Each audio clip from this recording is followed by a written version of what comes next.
Today, the name Jane Goodall is almost synonymous with animal research. Accomplished author, speaker, and now a PhD, she is sought all over the world. A rarity among scientists, she has become a celebrity in her own right. He wasn't having it at all. He wanted to follow his adolescent brother.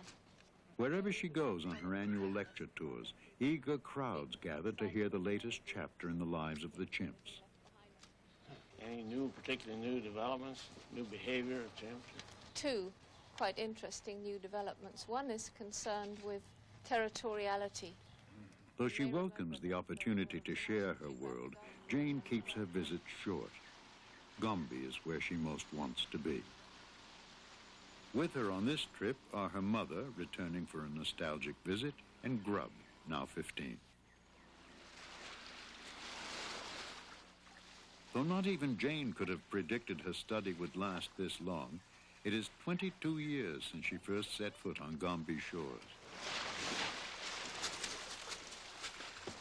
In that time, the country has gone from British rule to independence. Gombe, once a game reserve, is now a national park.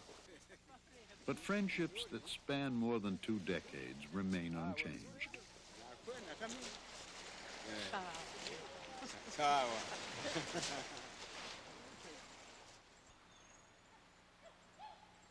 Today, permanent structures have replaced Jane's lakeshore tent, and a staff of 10 Tanzanian field assistants has been trained to help observe the chimps.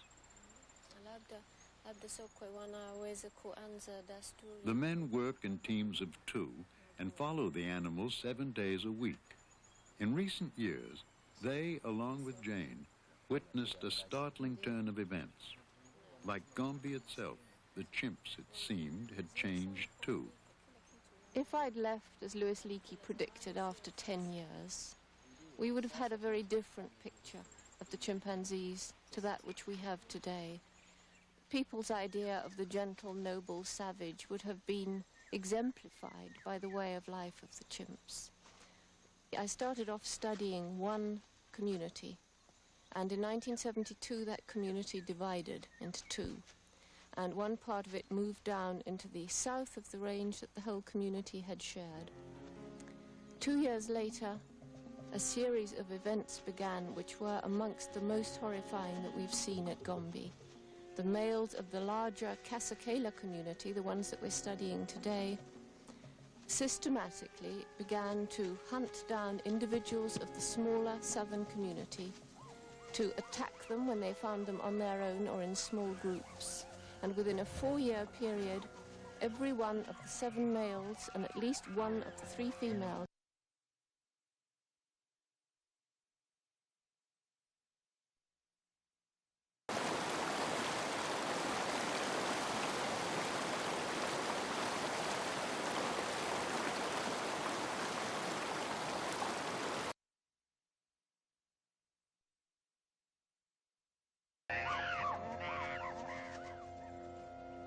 The sequence of events that occurred during this warfare were really shocking, because these attacks were not over in 1 minute. They lasted 20 minutes. They were gang attacks where between 3 and 6 adult males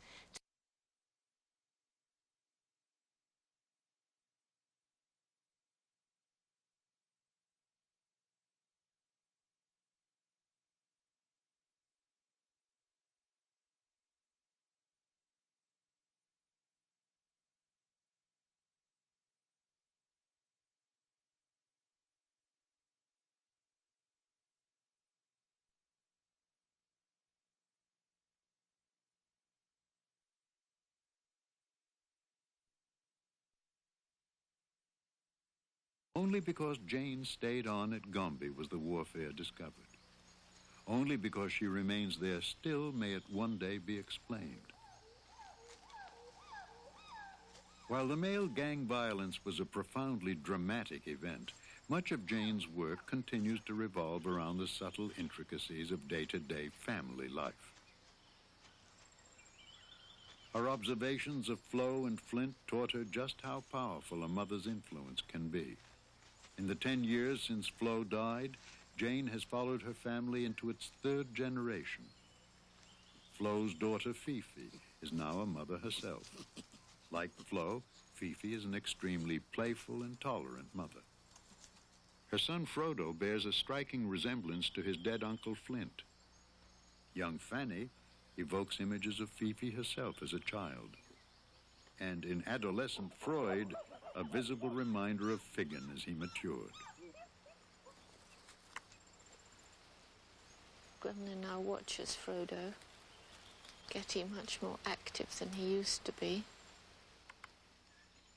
As she watches Getty, the youngest member of the Gombe community, secure in his mother's arms, Jane reflects on 10 other infants who, over the course of 4 years, met a gruesome fate. There was one extremely horrifying day. I was in Dar es Salaam, and we were contacting Gombe by radio, as we used to do every morning. And this strange message came over that the adult female Passion and her adolescent daughter Pom had seized a newborn infant from Gilka. Gilka, one of the polio victims, a chimp I'd known since she was 1 year old. And that this mother Passion had killed the baby, and she and her daughter and her son had shared the body between them. And I found this almost impossible to believe, but when I got to Gombe a week later, it was indeed true. And over the next 4 years, Passion and her daughter Pom were known to kill and eat 3 newborn babies. They were watched as they tried but failed to catch 2 more. And we suspect that in that 4 years, in fact, they were responsible for the deaths of 10 newborn babies. Jane had always described Passion as a somewhat unnatural mother, cold and indifferent, indeed often callous to her youngsters. Yet Jane could not possibly have predicted that Passion would become a killer, attacking with aggression so violent that she paid no attention to human observers even when they tried to intervene. Why did they do it? I really have no idea. I suspect that it was an aberrant behavior shown first by the mother, imitated by the daughter. It was perhaps the hardest thing to understand and to accept that's ever happened at Gombe. And the descriptions of the attacks on these mothers are some of the most moving and horrifying descriptions that have taken place in all the 22 years. For instance, when Passion, together with Pom, 2 strong females, attacked Melissa with her 3-week-old baby, Melissa's daughter Gremlin, much younger than Pom, ran over to the 2 field assistants who were watching this horrifying struggle, stood upright, looked into their eyes, looked back at the scene, and really seemed to be begging for help. But Passion and Pom were stronger than Melissa, and they managed to seize the baby, leaving Melissa terribly badly wounded. The moment they had the baby and had killed it, when Melissa went up to watch as they ate it, Passion reached out, embraced and kissed her, as though, "I have no quarrel with you. Now I'm content." And as I say, we just do not understand this behavior.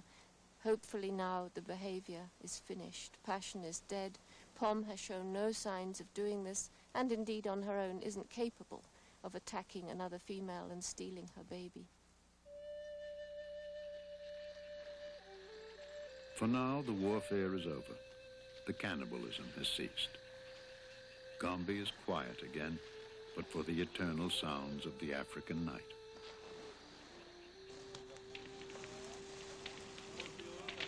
Then, on a summer evening in 1982, a joyous chorus of human voices pervades the dark.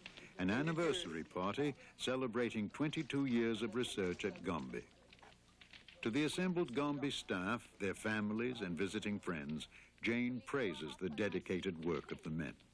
Kwa sababu mwezi sio huu, lakini mwezi uliopita, mimi pamoja na mamangu tulifika mara ya kwanza hapa Gombe.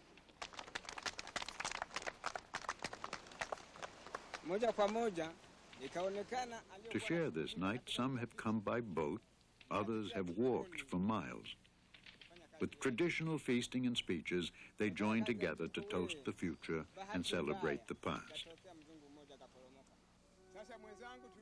Well, after 22 years, I have many, many fond memories of Gombe. Perhaps the one that I like to think back on most was after having struggled, crawled through the undergrowth, climbed up to the peak and down again and searched, and been rewarded, yes, by seeing chimps, but chimps that ran away every time I went up to them, to have a chimpanzee just sit there and watch me and know that I was there and not mind.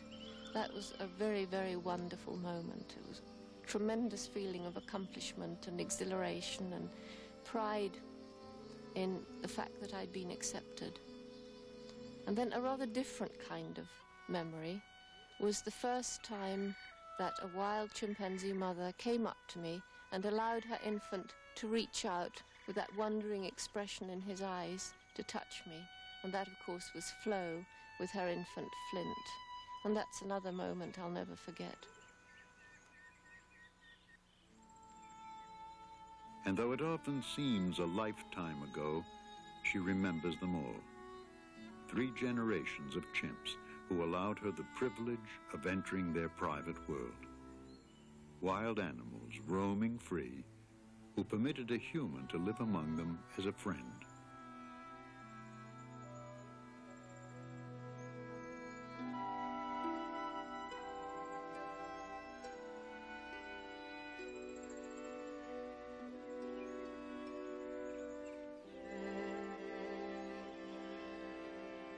Today, the direction of the study lies uncharted ahead, to be written by the chimps themselves.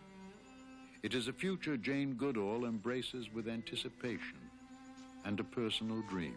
I hope to stay at Gombe for as long as I can struggle around the mountains, and even after that, I would hope that I can train somebody to follow in my footsteps, so that when I'm old and doddering lady, I can still hear about Melissa's grandchildren and Fifi's successes and be happy in my old age.